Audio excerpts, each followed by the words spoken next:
This is Ricky from Ov Sulfur, and you're watching RichardMetalFan. Hey, what's up, guys? RichardMetalFan here with episode 67, 68 of RichardMetalFan interviews here at Sabbath Brewing in Atlanta, Georgia. I'm here chatting with Ricky Hoover from the band Ov Sulfur. How you doing, Ricky? I'm doing great, man. You know, other than it being hot and sticky out here. So, Yeah, it's like the heat index, so it makes it like 100, but really it's like 93 degrees outside. It's terrible. Yeah. I'm from Vegas, so I'm used to heat, but the humidity is Yeah, and just I think terrible. you guys are bringing the heat here tonight. You know what? What we played yesterday, apparently the week before where we played yesterday was in the 80s. Oh my God. Right? Awesome weather. And then Yeah. yesterday it was like maybe 90-something with like 90% humidity or some shit. It was terrible. God damn, Terrible. that's crazy. So basically, Knoxville. This format is I want to talk about like your musical journey from where you started to now. But Cool. before we go into that, I'm always curious. What were the first bands that got you into metal, and what made you want to be a vocalist? Just straight up metal or any genre specific or I mean, anything? it could be general? anything or just Okay. anything. Let's see. Probably Barnes era Cannibal Corpse, especially in Ace Ventura. Remember that? Yeah.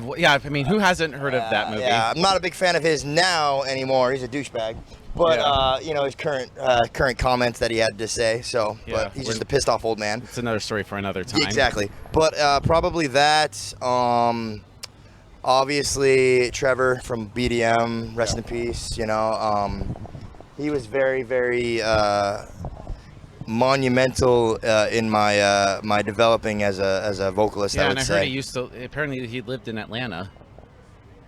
Oh, I thought he was from Detroit. Well, apparently he did. I ran into him at a Cannibal Corpse show back in February Oh, in shit. Atlanta, and apparently he was there. Nice, that's cool. He was a real nice guy. I really like Trevor. Yeah. I met him a few times. He was a very good dude. Yeah. But I would say them, Killswitch Engage was huge for me for like the highs. Yeah. As well. Howard Jones, just gnarly breath control when he was in it. Yeah. And then like Demu is probably my favorite band of all time. I love them. A bucket list band for me. I've been listening to them since high school. I have yet to see them as well. I think everything Demu has done has been perfection. Even their old true black metal, people want to say. Like For All Tid and Yeah. like Enthroned Darkness Triumphant and shit like that. I'm one of those weird people who actually likes them in the direction they went for their symphonic black metal. I prefer the symphonic black metal to shitty recording black metal. Yeah, Sorry, I love guys, like but- Puritanical, Euphoric, Oh, Misanthropia, my Death, Cold God. Armageddon, and Sorted Diabolate. That's like Yes. Demu at their peak. I even like fuck, I can't think of the name right now. What was the album they put out? They have that track where the girl's singing on it with them.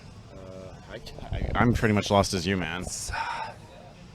Yeah, I can't remember, but I like everything Demu's done. I think Yeah. they're fantastic. That would be amazing to play with them someday. Yeah, definitely. Now, of course, a lot of people know of Sulfur, also from Suffocate. What were your bands like even before that? I'd love to hear Oh, like the man. in-depth of that. I'd say before Suffocate, I was in like 15 or 20 local bands over the years. Nothing to really, mention because they never had any notoriety or anything. So, but Suffocate was after I took a year off of music. And then I just happened to see them on MySpace that they were looking for a vocalist. Oh, wow. Dating myself right now. And and yeah, so basically I just tried out for them. But before that, just a bunch of local bands, Yeah. doing the thing. Yeah, and so, of course, you formed Suffocate in like 2008, I believe, or No, something? so I didn't form. So I was the second singer of Suffocate. Oh, yeah. Before me, they put out the album Oakland, and before that, they had an EP. And there was two singers. There was Jared, awesome, and there was Carlos, who I never got to meet. Unfortunately, he passed away. Oh, So damn. I came in after Jared left, and then we did the second and third record. So so I was an addition to that band. I didn't form that one. Yeah. Yeah, and so when you joined Suffocate, were you like looking at that older material and be like, this is what I need to do, or were you allowed to like bring like your own mix to Suffocate? They were very particular with what they wanted stuff to sound like, even back then I was more of a like guttural gurgle kind of vocal, like, implosive discordant sounding, or can't even think of anybody right now. Partisan Turbine type sounding vocal, or I like those more, but they weren't that kind of a band, you know. They were more hardcore deathcore versus so they had some stuff they wanted me to do. And then the second album I did with them, Return to Despair, it was pretty much just me and Taylor, the guitar player, who did almost everything. And I got a little bit more freedom on that one, I guess you could say. Yeah, but then of course I think after those two albums, like Suffocate, like broke up. What was the reason behind the disbandment? We were just going so hard all the time. I mean, I think in all the years I was with Suffocate, it was only 4 or 5. I don't remember now. I think in all that time I was home maybe 4 or 5 months, maybe a little more. So we toured hardcore, like non-stop touring back to Europe, which is amazing. But I think we were all just burnt out. We weren't happy. The drummer and myself would always get into it, just not being happy on tour. I was like super suicidal, just not fun. And I decided I want to go to barber college, and it happened right after the drummer and I had it out on the phone. So that was pretty much the last straw for me. Yeah. I was curious about like what came first, like the barber and the gym, or the gym stuff. Barbering. I started going to the gym. I've always had pretty gnarly body dysmorphia. Yeah, because So- I noticed like back then you had like the freaking like stretched ears from Yup. like like I'm not trying to shit talk to you, but you had like No. like the size Big of, old like, Dumbo ears. Yeah, like the size of dinner plates. But then I Yup. thought you were like skinny, but then I see you now, you're like all fucking ripped as fuck. What inspired you to like get all like ripped? Like I said, you know, I was always that skinny guy. So like I always hated my image whenever I'd see myself in the mirror. You know, body dysmorphia is pretty fucked. So you know, I didn't really have anything anymore because you know the music was gone away and I was learning how to barber, and I just found the gym. A really good friend of mine who unfortunately passed away was the one who got me into the gym, and that's kind of where I feel closest to him after he passed away. So that's what the gym kind of does for me, as well as being in really toxic relationships. The gym was like my therapy, so that was the big motivation for that as well, you know. And then I had my son, and I realized I'm going to need to be able to carry this miniature person around for a long time, you know, long periods of time. I need to be strong enough to do that. Yeah. So that's kind of where that came from, you know, really getting into it more. Yeah, and so how did you form Ov Sulfur? And how did you get to know all the guys in the band? So in Las Vegas during the pandemic and the lockdown, we weren't able to barber. They shut us all down. I had no income. I had nothing. And barbering is creative, right? I think that fits in the category of creative, just like music, just like artistry, anything like that. I think barbering is in that, you know, in that realm. So I wasn't able to create, and it was driving me crazy. I was going to the gym a lot, which is cool, but like I still didn't have that creative outlet. And I posted something about playing. Tech death actually is what I wanted to play. Yeah. I wanted to do tech death, but finding musicians to play tech death is about the hardest thing ever. Yeah. As well as me not really understanding how hard it is to sing tech death. Yeah. It's very hard. I mean, I don't know if you've heard of Archspire, but Yeah, I actually interviewed them a couple months no ago. shit, they're amazing. Yeah, and That funny singer- dudes. Oh, nice. Like it's even twice as funny in person. Oh, I was I bet. laughing my ass off. That singer is Yeah, unbelievable. Ollie. He's like a metal yes. version of Tech 9 because of He's how fast he yes, goes. Exactly. So, you know, I posted something online, and then my friend Alexis from Vegas, been friends with her for years, she connected me with Chase Wilson, my guitar player, through Instagram, and the first thing I liked about him was his guitar that he has. He has a Steph Carpenter signature, Yeah. right? You know the one I'm talking about. Yeah. It's sparkly green, and I fucking thought that was cool as shit. And he's got a goat tattooed on his head and into demonology, so I thought we'd get along because I'm into all that dark ass shit. Yeah. So, goddamn bus. Yeah. Fuck off. We're doing an interview. So, basically, I'll talk louder into the microphone. So basically, we started messaging back and forth. I met up with him. He introduced some of the other guys who are unfortunately no longer in the band. Just because of creative differences and other things like that, which is fine. You know, I wish them all well. They're all great people. And we kind of formed this band and kind of decided that we wanted to put in elements of our favorite things. And you know, when I started listening to metal a lot again. I immersed myself in the current state of metal and was blown away by these bands. I was like, dude, let's incorporate some black metal. Let's incorporate some symphonic elements. Let's make the music kind of cinematic, and make it, but still has to be balls to the wall heavy. Yeah. So we started talking, and that's how we came up with the idea for this. I had no idea it would do what it's doing. Yeah, it's crazy. So when you're forming of Sulfur, did you want to go through like a different mind frame or something, or do you want to try to make it similar to like all the other projects that you were a part of? No, I wanted to approach this completely different. I wanted to be more metal than anything I had done before. We always had, like the last album I did with Suffocate was way more metal. The direction was more metal. You know what I mean? More metallic, more melody. And now the storms. And now this, yes. But with Ov Sulfur, I wanted it to be its own thing. I wanted it to be something new. I wanted it to be different than anything I've ever done. I do different vocals in this band than I've previously done. Yeah, you sound fucking killer, dude. Thank you. I appreciate that. But so we just kind of jotted down some of our favorite bands, if you will, and just came up with the sound. And I'm always pushing for heaviness. I'm a big supporter of keeping it heavy. Yeah. Whereas Chase Wilson, my guitar player, is a whiz kid with melodic and huge choruses, which we get some shit for, but just so everybody knows, I wanted singing in the band. Yeah. It's way different than anything I've done before. I wanted singing. So if you can't handle the singing, then you can't handle us. Yeah, and it sounds definitely more melodic with a little bit of the clean singing in there. Oh, some fun. There, and of course with the Oblivion EP, tell me about that. Like, where'd you all record in the whole recording process of all that? So we recorded that with Josh Bearden from Nevermore Recordings. He's the guitar player of Distinguisher as well. Check out Nevermore Recordings in Vegas. He's amazing. He's the one who did all of it. And we kind of, like I said, we didn't originally intend for it to be this. So we just said, we'll play some local shows, and then we decided we'll put some music out just because of the response. I mean, I remember I posted on Instagram that I was going to do something, and my phone literally died every hour for two days straight. Oh shit! I had my notifications on like an idiot on Instagram. Yeah. So it just went overloading.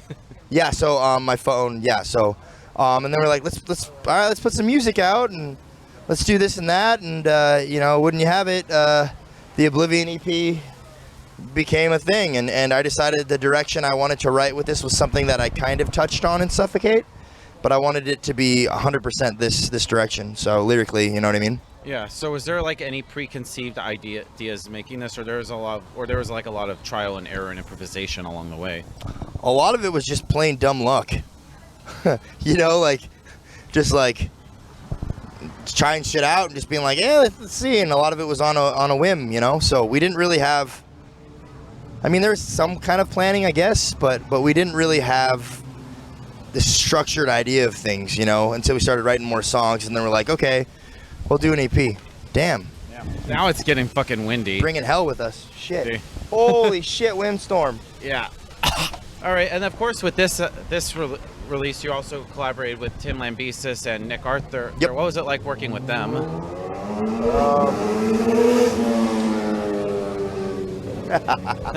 Crazy shit in Atlanta, folks. Never fails.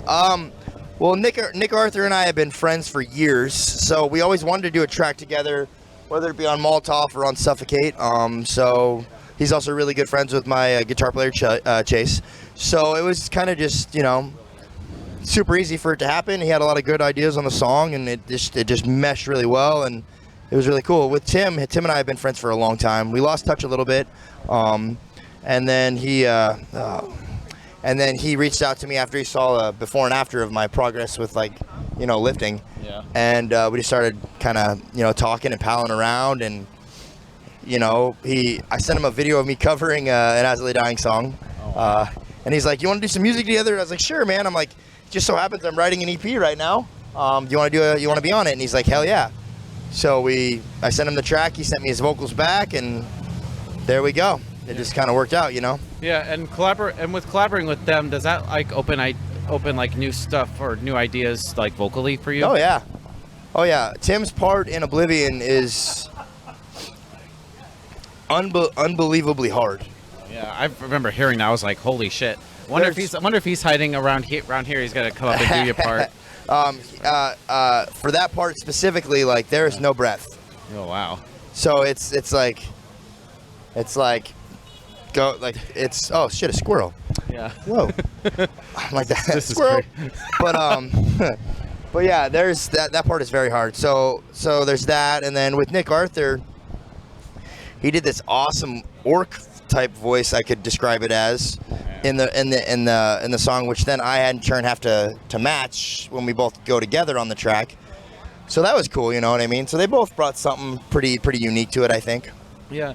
With the EP, did you wanted to try to like step into like new territory? Because it definitely sounds like there's like hints of like death metal and black metal, even like the symphonic elements, which has that kind of like epic feel to it. Yes, 100%. You know, with Suffocate, we were very in our own lane, which is fine, and I enjoyed my time, and we did very well, obviously, with fans, which was awesome. You know, very thankful for that and whatnot. But this one, I wanted to pull. Once we decided what we wanted, you know, we wanted to pull a little bit from everything. I mean, we have some metalcore parts, we have some death metal parts, we have all these different things. So it's you know, and obviously with the symphonic elements, because I love that. That's like, you can't go wrong with that as far as I'm concerned. So yeah, can't go wrong there. You know, but yeah, because of that, I think that's why we wanted to grab a piece from everything. Plus, you know, then you got something everybody likes, or at least some people like different elements.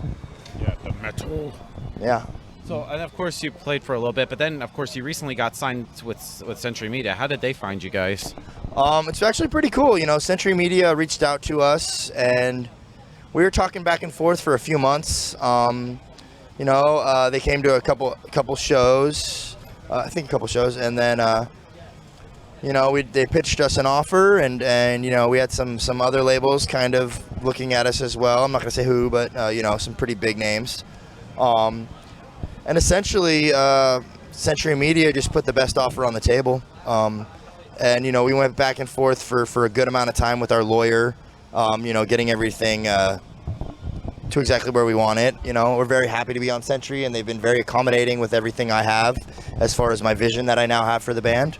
And you know, I'm very, very excited that we're with them now. So the future is going to be, who knows? You know, it's going to be good. Yeah, and I love the new single that you put out called Wide Open. Thank you. What was that whole like writing of that song like? So the shirt that I would wear on my first stage, I wore it every time we played live, and I wore it for our first video. So that was an idea, you know, basically the same thing that the idea. Oh shit. Yeah, branches are falling everywhere. Branches are falling and shit. Yeah. So basically the idea with Wide Open, it's removing the veil from your eyes, and it's called deconstruction. So when someone realizes that their faith is bullshit, basically, and that religion is a lie, and all of these things that you've been told are all manufactured garbage, basically. Pieces are taken and there's no order. Like, nobody reads the Bible literally, like in any kind of order. They just take pieces from it to work for their life, you know. And that's just my view. Yeah. So basically. I lost my train of thought when I start getting into that shit. I lose my train of thought because you're good, man. I've researched so much of that. What was the question again? And just like what the whole writing and recording. Oh yes, Wide Open. So it's basically about taking the veil, from in front of your eyes, looking at the world with a wide open eye, and deconstructing, getting away from that faith and that brainwashed idiocracy, that you've been told. So. With our shirt, I would wear that shirt every single show, and then we had the idea for the next single to be called Wide Open, and then we would, raffle off that shirt for like a contest, and then the band did our own version of the shirt that my wife and I kind of designed, and now you can buy the shirt, but the Ov Sulfur version. You know what I mean? So. That's kind of where that came from, and the song and everything is about that. So Yeah, and with that song, is that like a clear representation what we're gonna expect for the debut of Sulfur for full length, or is that just like a one-off thing? We're trying to push everything we can, vocally, musically, cinematically. So it's a little taste of things to come, but it's not. I would say plan for bigger and better. That's the start of the bigger and better version of us and what we're trying to do, I guess. All right, and kind of like going into songwriting, as a vocalist, do you need to hear music in order to come up with lyrics, or Yes. do you usually? All right, so do you usually have like an idea that can help determine the outcome of the music itself? Yeah. So what we do is I have my guys get together and write some stuff, go over ideas, write some stuff. Sometimes I'll help with the writing a little bit. I'll hum a line, like a part, like a guitar part, or I'll help with breakdowns. You know what I mean, a little bit. And then once that's done, I'll get the track, and then I'll start writing to it. I like the music to inspire me. That way the lyrics mean more, and that way I believe that gets the best result out of me. It's really hard for me. I've never been good at just writing to nothing. Yeah. Like Nick Arthur, my buddy, he has notebooks full of stuff. He's amazing. And I've never been able to do that. I'm very harsh on myself as far as being a critic. So I'll write stuff, and then it doesn't fit the music, and so I just wait for the music. All right. Do you tend to leave the lyrics open to interpretation, or you try to engage the listener to what the songs are about? I like everybody to interpret it, and kind of, we're pretty upfront with our views, obviously, and with the songs. The lyrically, it's pretty right there in your face. But I do like everybody to be able to interpret things their own way. You know what I mean? Like, someone could think the song is about something completely different, but if it means something to them and they get a rad, response from it, then I'm all about it, Yeah. Can somebody's like own interpretation of the songs maybe look at you kind of differently as an artist? Yeah. I think interpretation is everything when it comes to art, So, yeah, I get inspired by stuff like that too. All right, and got two more questions for you. Kind of like continuing on with the songwriting is like how do you know when a song is done? This is something I struggle with. To me, it's very hard for me to say, oh, the song's done, because I'm like, we can add this, we can add that. Usually I'll go off of my guys. They're very good at deciding what is tasteful. Sometimes songs just have too much added to them at the end, Yeah. for the sake of just that part being there. Structure is kind of their thing, and I offer my 2 cents, but I go off of them when they think the song's done usually. All right, and kind of like the next question I want to talk about is like playing live. Is there a similar energy to playing live as to opposed to recording, or they're kind of like two separate entities? So you ask any singer or vocalist or anybody who performs, right? The atmosphere is 100% important, as far as performance. I tend to have a different. Are we getting rained on? Yeah. Damn it. Yeah, luckily, we're almost at the end, boys and girls. I tend to have a more emotional response to playing live, and that's kind of the person I am. Emotion is kind of everything in this music for me. So I believe that I perform better live than I do on record. All right. And up until this new single that we put out, I've hated my voice on literally everything I've ever done. I hated my voice on Suffocate. I hated my voice on the EP. I just always have. It sounded fucking killer, man. Thank you. But we're our own worst critics, Yeah. With Wide Open, I was able to finally kind of capture the highs that have eluded me recording. You don't, when you're in a room recording, you don't have the energy from the crowd. You don't have, you're second guessing everything you do. When you play live, you just do it. And I believe that gets the best. That gets the best performance. You know what I mean? So I definitely think that this new single and the new album that we're going to be doing, is going to get the best performance out of me because of the atmosphere where I'm able to record, Yeah. So I have to have a big wide open space to be able to do vocals so I can move and get into it more. So with the single I was able to do that, and I think it just got a better performance from me. So hopefully that just keeps going up and up and up, and I keep doing better and better. I'm trying to improve. I have a vocal coach. He's done wonders for me. Yeah. Shout out to his vocal coach. If you're David watching this. at Extreme Vocal Institute, Extreme Music Institute. I'm brain farting right now. He's the shit. Look up David Benitez on on Instagram. EMI. Awesome. So before we go, Or EVI. right before we go, I just want to thank you for this interview. Is just Oh, yeah, anything else with Ov Sulfur that you'd like to plug?